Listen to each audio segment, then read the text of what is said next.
নমস্কার, আমি ডক্টর কল্যাণ Kumar Bhowmik, consultant physician. তা আজকে আলোচনা করতে এলাম গরমকালে পেটের সমস্যা নিয়ে। তা এখন তো তীব্র গরমকাল পড়েছে, বাইরে প্রচণ্ড গরম, প্রায় 40 ডিগ্রি সেন্টিগ্রেড বা তার বেশি তাপমাত্রা চলছে এবং তাপপ্রবাহ চলছে। বাইরে প্রায় লু বইছে বলা যেতে পারে। তা তাপপ্রবাহ কাকে বলে? মানে আমাদের পরিবেশের সর্বোচ্চ তাপমাত্রার থেকে 5 ডিগ্রি সেন্টিগ্রেড তাপমাত্রা বেশি থাকলে তখন সেটাকে আমরা তাপপ্রবাহ বলি। তাই এই প্রচণ্ড গরম, তাপপ্রবাহ এবং লুয়ের জন্য কিছু কিছু মানুষ কিন্তু বেশ পেটের সমস্যায় আক্রান্ত হয়ে ডাক্তারের কাছে আসছেন এবং কাউকে কাউকে হাসপাতালেও ভর্তি হতে হচ্ছে। সেই জন্যই কিছু পেশেন্টদের জানানোর জন্যই এই ছোট ভিডিওটা করা, যে তারা কীভাবে চলবেন এবং গরমকালে কী কী সাধারণত পেটের সমস্যা হতে পারে। গরমকালে পেটের সমস্যা মূলত তাদেরই বেশি করে হয় যাদের কিনা বাইরে কাজ করতে হয়, মানে যাদের পেশার তাগিদে তাদের এই প্রচণ্ড গরমের মধ্যে তাদের বাইরে কাজ করতে যেতে হচ্ছে। বিশেষ করে যারা মার্কেটিং লাইনে আছেন, বিশেষ করে যারা ফিল্ড ওয়ার্কার, যারা ট্রাফিক পুলিশ, যারা গাড়ি চালক বা ভ্যান রিক্সা চালান বা যারা ডেইলি লেবার, তাদের ক্ষেত্রে সমস্যা কিন্তু সূত্রপাত বেশি। এবং যারা বয়স্ক, যাদের কিনা কোমরবিডিটি কিছু আছে, এবং বাচ্চাদের ক্ষেত্রে কিন্তু এই পেটের সমস্যাটা দেখা দিচ্ছে। কি কি পেটের সমস্যা হতে পারে?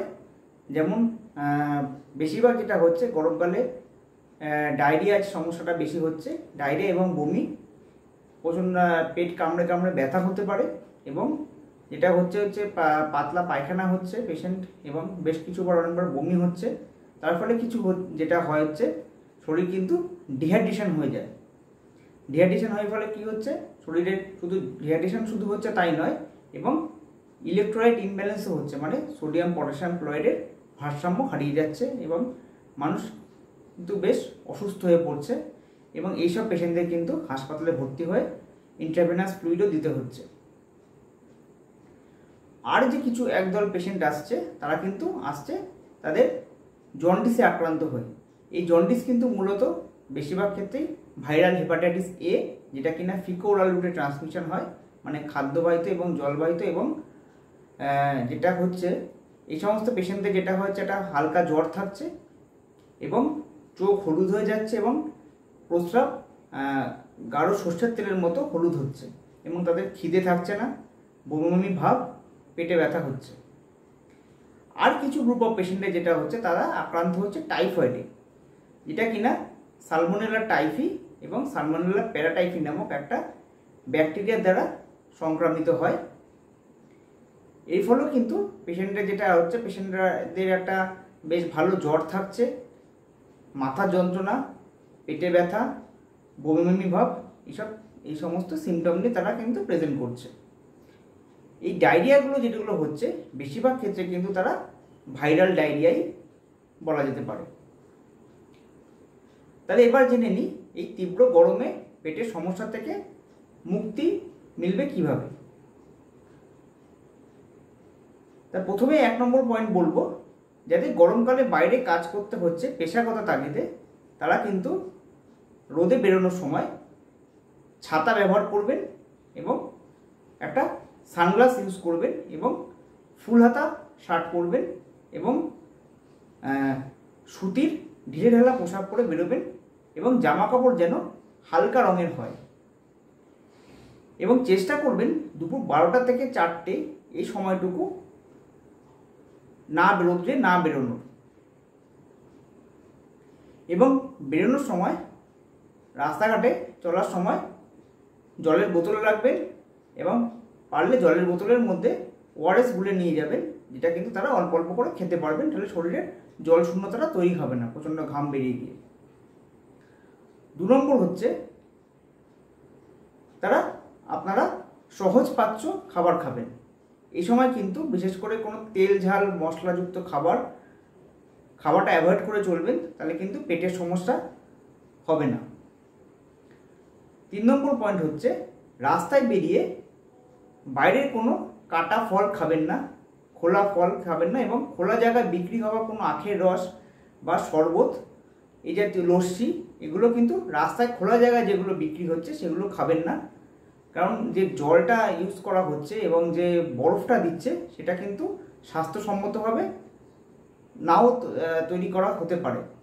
ফলে এই জলবাহিত এবং খাদ্যবাহিত ইনফেকশনের জন্য জন্ডিস, টাইফয়েড এবং পেটে ব্যথা, ডায়রিয়া, আন্ত্রিকের মতো সমস্যাগুলো কিন্তু তৈরি হচ্ছে। 4 নম্বর পয়েন্টে আসি।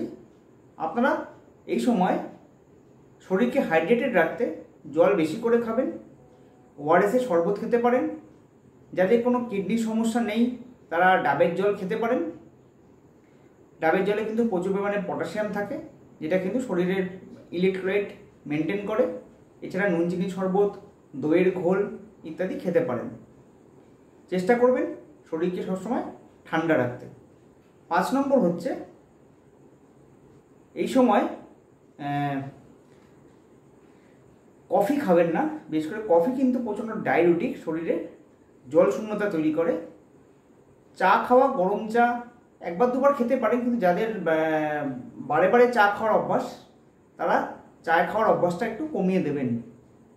আর বিশেষ করে কোনো কার্বোনেটেড ড্রিঙ্কস মানে কোল্ড ড্রিঙ্কস যেগুলো বাজারে পাওয়া যায়, কালো রঙের কোল্ড ড্রিঙ্কস বা সাদা রঙের কোল্ড ড্রিঙ্কস যেরকম হোক, কোল্ড ড্রিঙ্কস খেয়ে কিন্তু শরীরের ডিহাইড্রেশনের চাহিদা কখনো মেটে না। কোল্ড ড্রিঙ্কসের কম্পোজিশনে আপনারা দেখতে পারবেন বেশিরভাগটাই কিন্তু সুগার অ্যাড করা থাকে এবং সল্টের পরিমাণ খুবই কমই থাকে, এবং সেটা কার্বোনেটেড থাকে বলে আমাদের ঝাঁঝ লাগে, খেতে ভালো লাগে।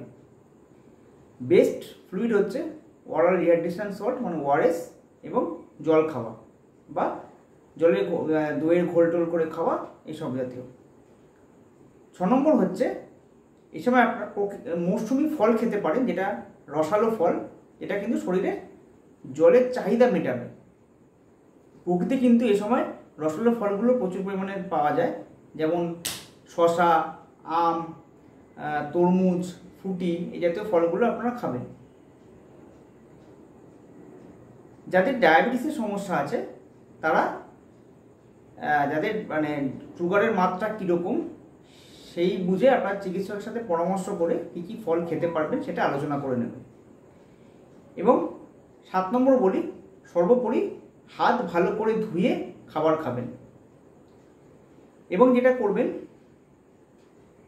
কোনো বাসি খাবার খাবেন না, যেটা রান্না করে টাটকা খাবার কিন্তু খাওয়ার চেষ্টা করবেন। কারণ খাবার এই সময় রেখে দিলে অনেক সময় নষ্ট হয়ে যায়, না বুঝে খেয়ে ফেললে পরে খাবারে টক্সিন তৈরি হয়, এটা কিন্তু আমাদের শরীরের পক্ষে ক্ষতিকারক এবং পেটে নানা রকম সমস্যা তৈরি করতে পারে।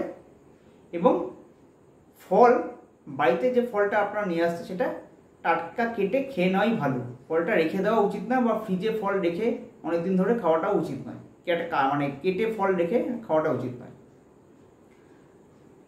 তাহলে বুঝতে পারলেন, আশা করি আপনারা বুঝতে পারলেন যে গরমকালে পেটের সমস্যাগুলো কি কি হয় এবং পেটের সমস্যা থেকে কি করে ভালো থাকবেন। আজ এই পর্যন্তই থাক। নমস্কার।